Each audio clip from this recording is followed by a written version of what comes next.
दोस्तों, आपने बहुत सारे युद्धों की कहानियां सुनी होंगी, लेकिन आज मैं आपको जिस युद्ध की कहानी सुनाने जा रहा हूं वह बाकी सबसे अलग है।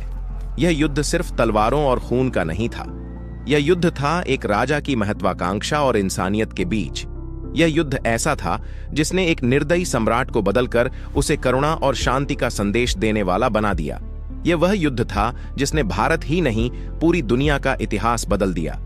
यह कहानी है कलिंग युद्ध की और मौर्य सम्राट अशोक की, जिस युद्ध ने लाखों लोगों की जान ली और उसी युद्ध ने एक सम्राट को महान बना दिया। तो आइए जानते हैं आखिर कलिंग युद्ध में क्या हुआ था और कैसे यह युद्ध भारत के इतिहास का सबसे बड़ा मोड़ बन गया। बहुत समय पहले 3री शताब्दी ईसा पूर्व में भारत पर मौर्य साम्राज्य का शासन था। चंद्रगुप्त मौर्य और फिर उनके बेटे बिंदुसार ने इस साम्राज्य को बड़ा बनाया था। उनके बाद उनका बेटा अशोक गद्दी पर बैठा। अशोक महत्वाकांक्षी और शक्तिशाली राजा था। वह चाहता था कि पूरा भारत उसके अधीन हो। लगभग पूरा भारत अशोक के राज्य में शामिल हो चुका था, लेकिन एक राज्य बचा था, कलिंग। कलिंग यानी आज का ओडिशा। यह राज्य समुद्र के किनारे था और यहाँ का व्यापार बहुत अच्छा चलता था। कलिंग हमेशा स्वतंत्र रहा था और उसकी सेना और जनता बहुत बहादुर थी। अशोक ने सोचा, अगर कलिंग को जीत लिया जाए तो उसका साम्राज्य और मजबूत हो जाएगा। समुद्री व्यापार उसके हाथ में होगा और पूरे भारत पर उसका राज होगा। लेकिन कलिंग ने हार मानने से मना कर दिया। कलिंग के लोगों ने कहा, हम मर जाएंगे पर गुलामी नहीं स्वीकार करेंगे। और यही बात अशोक को नागवार गुजरी। उसने कलिंग पर चढ़ाई करने का फैसला किया और शुरू हुआ भारत के इतिहास का सबसे भयानक युद्ध। कलिंग की सेना छोटी थी लेकिन बहुत साहसी थी। यहां तक कि औरतें और बच्चे भी अपने राज्य की रक्षा के लिए युद्ध में उतर आए। हर नागरिक कलिंग को बचाने के लिए तैयार था। युद्ध भूमि पर अशोक की सेना विशाल थी। हजारों हाथी, घोड़े और रथों के साथ उसकी सेना ने कलिंग को चारों तरफ से घेर लिया। युद्ध कई दिनों तक चला। धरती खून से लाल हो गई। चारों तरफ लाशें बिखरी पड़ी थीं। घायल सैनिक तड़प रहे थे। लोग अपने प्रियजनों को खोज रहे थे।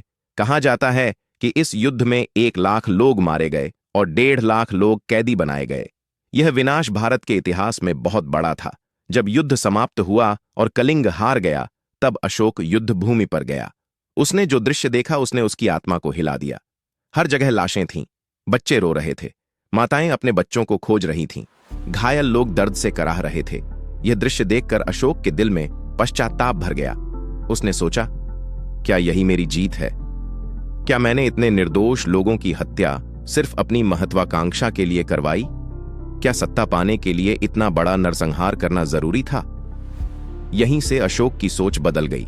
वह समझ गया कि असली जीत तलवार से नहीं होती, असली जीत दिलों को जीतने से होती है। उसने फैसला किया कि अब कभी युद्ध नहीं करेगा।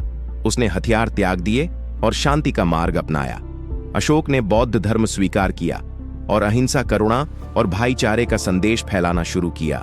उसने कहा, सच्चा धर्म वही है जिसमें सबका भला हो, जिसमें किसी जीव को दुख न पहुंचे। अशोक ने अपने साम्राज्य में कई बदलाव किए। उसने आदेश दिया कि अब जानवरों की बलि नहीं होगी, प्रजा पर अत्याचार नहीं होगा, न्याय सबके लिए समान होगा। उसने जगह जगह धर्म स्तंभ और शिलालेख बनवाए जिन पर लिखा होता था, सत्य बोलो, हिंसा मत करो, जीवों पर दया करो। अशोक ने अपने दूत विदेशों में भी भेजे। श्रीलंका, नेपाल, अफगानिस्तान और यहां तक कि मिस्र तक उसका संदेश साफ था कि युद्ध से कभी सुख नहीं मिलता, युद्ध सिर्फ विनाश लाता है। असली सुख करुणा, दया और शांति में है। पूरी दुनिया ने अशोक की इस सोच को सराहा और उसे अशोक महान कहना शुरू कर दिया। आज भी भारत के राष्ट्रीय ध्वज पर जो अशोक चक्र है, वह हमें यही याद दिलाता है कि यह धरती हिंसा और नफरत से नहीं बल्कि करुणा और शांति से आगे बढ़ती है। कलिंग युद्ध ने सिर्फ एक राजा को ही नहीं बदला, बल्कि पूरी दुनिया को यह सिखा दिया कि नफरत की आग में सब कुछ जलकर राख हो जाता है, लेकिन प्रेम और भाईचारा हमेशा जीवित रहता है। दोस्तों, कलिंग युद्ध की यह कहानी हमें सिखाती है कि असली ताकत तलवारों और युद्ध में नहीं बल्कि इंसानियत, करुणा और शांति में है। सम्राट अशोक ने यह समझ लिया था और इसलिए आज उन्हें अशोक महान कहा जाता है। अगर हम भी जीवन में नफरत छोड़कर भाईचारे और प्रेम का रास्ता अपनाएं तो दुनिया सच में एक बेहतर जगह बन सकती है। आपको यह कहानी कैसी लगी, हमें कमेंट में जरूर बताइए। अगर आपको ऐसे ही प्राचीन भारत की अद्भुत कहानियां सुनना पसंद है तो प्राचीन पथ को सब्सक्राइब कीजिए।